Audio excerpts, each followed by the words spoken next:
Hi guys.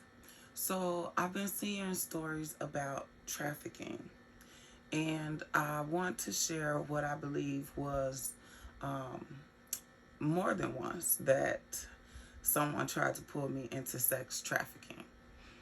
So I'll start with the first one that I can recall from college. Um, Back in 2000s, whichever 2001, 2, 3, or 4, 2005. I was going to school, and on my college campus, this was another person who was attending school.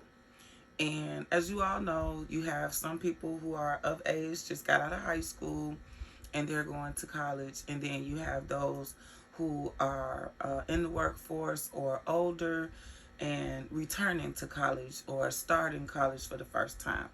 At any rate, I had no idea which one this gentleman was because he had a younger look to him. At any rate, he was from Jordan, handsome, very charismatic, and we had a class together. I don't recall what that class was, but we caught each other's eye, and somehow we began talking to each other, maybe over schoolwork or something like that. Um, he asked for my number. I was in my 20s, and I gave him my number. And it was cool. You know, you meet people on campus, male or female, and that's where you meet some of your lifelong friends at college. So I give him my number to girls, I give him my number to guys. I mean, I was just looking, to make friends. So, just like anyone else would, he invited me to lunch or something like that. And I obliged. I went to lunch with him. And we got in this car. I remember the car because it was really cute. And I say that because, men and women alike, we are attracted to nice cars and things like that. But I remember it was a Toyota. It was very tiny. There was no back seat. There was a window, and it was a two-seater, and it was really sporty. So I don't think we left campus. He needed to get something out of his car or something like that. That's how I ended up seeing the car. So this is where the story took a turn. So as we were talking, he invited me out to like a Jordanian restaurant or something like that to hang out with his friends or whatever. And I told him that I wasn't interested in that because I was dating somebody, I was seeing someone. So I couldn't necessarily go out with him, but I didn't mind being friends with him. So he was kind of, oh, sorry to hear that. And understandable. He must have been attracted to me, or maybe not. That's what was part of the game. So that was the end of that day. Then different class meetings we had, different times that we had class.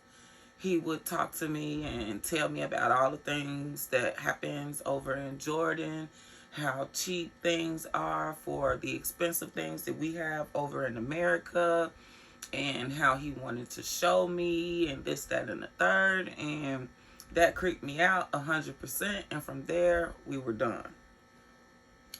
So that's one of the times I think that someone was trying to get me out of the United States, and I might not have ever come back if I hadn't had a boyfriend, or if I just been dumb enough to take him up on his advances. Who knows? So that was once it happened. There was another time where it was blatant, and someone literally tried to pay me to marry them because they wanted to stay in America. But they were here on a student visa, once again, college campus. And the gentleman offered me $10,000, and I was under 25. Don't know exactly how old I was, but I know I was under 25. I was in college. And so the thought of someone giving me $10,000 definitely stuck with me. I was interested. I'd never seen $10,000, for crying out loud. But the intelligent side, knowing that it is wrong to marry someone specifically to let them stay in this country is punishable by law, if I'm not mistaken. At any rate, it was something that I wasn't looking to do, but it was something that was offered. So I say that to say that also could have been a second time that I could have been sex trafficked, because if I had married this person, then I would be married to them, and I would possibly have had to go over to whatever country they were from, and I might not have ever come back. And the final story. So I think I started off saying two, but as I began talking, some other things came back to me from being a young adult. The third time was different. This time it was a woman.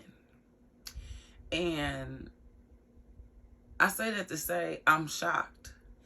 That's almost like a grooming type of thing. I was grown, out of college, living on my own apartment, corporate job, own car, paying my own bills. I was adulting.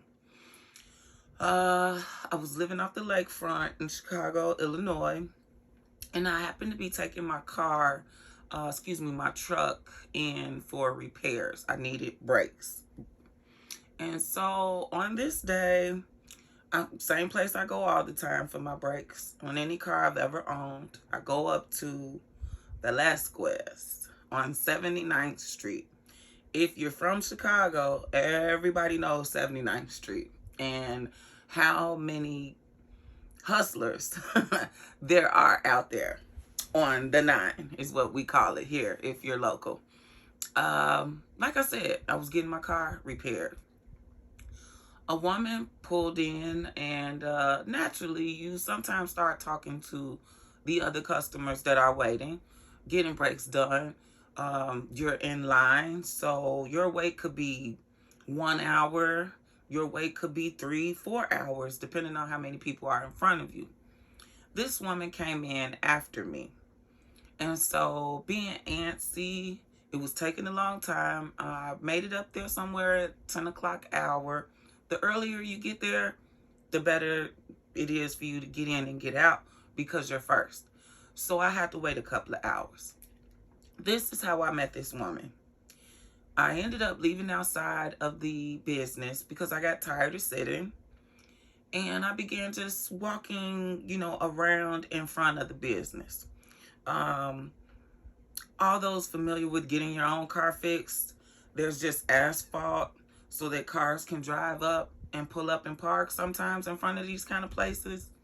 So I was just walking around or leaning up against the wall. She saw me. She struck up a conversation. I didn't see a big deal about it because we're both here for car service. We're both bored, and we're both female. So we shared that and just started talking about nonsense. I don't even remember what started the conversation exactly. But during the conversation, it shifted.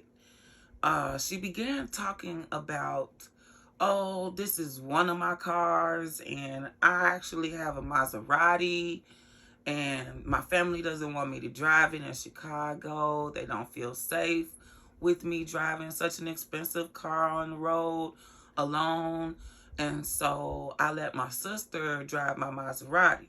Mind you, as much as I remember the first guy's car, because I actually liked it, I don't remember what kind, like make or model that she had, but it was definitely like an American car, like a Pontiac or something. It was not a foreign car. It wasn't a high-end car. As a matter of fact, I had a Lexus truck that was being serviced, and she had some other kind of car that was like a 2-door red. I remember the color.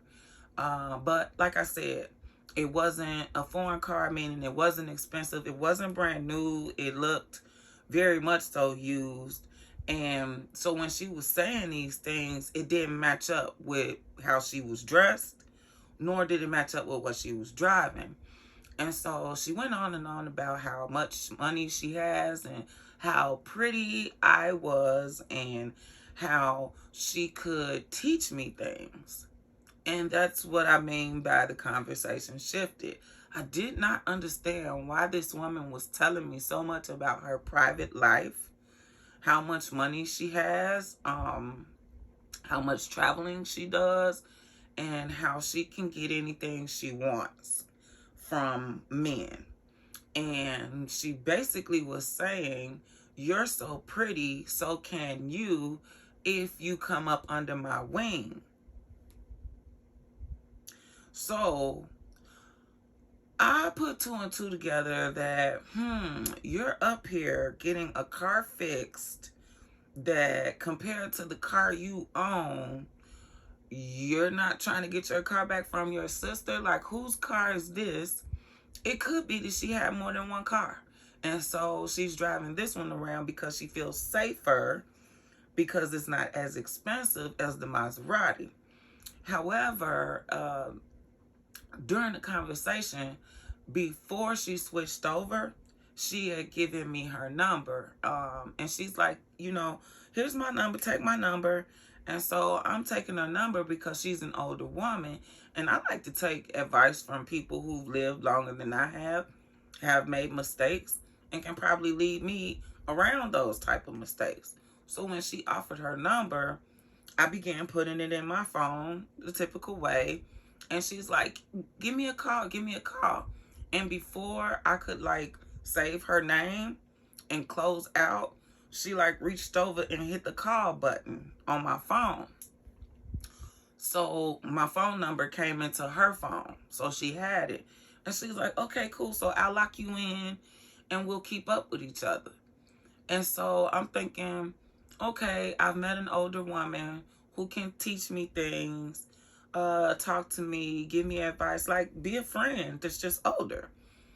But like I said, after she got my number, or we exchanged numbers, however you want to look at it, that's when the conversation shifted and she began talking about how pretty I was and how I could get whatever I wanted if I did these things. And she didn't go into specifics about what these things were. She made it seem like she would teach me or talk to me about it at a later date, but I needed to follow up with her. So that leads me to think that that was a form of sex trafficking. I think I recall back in the days from watching those exposés about the pimps and the players and the beep, fill in the blank. And how the pimps would sometimes approach women, but more than not, they would have their bottom beep who would go out and speak to other women that they thought could come into the fold and bring them back to the pimp.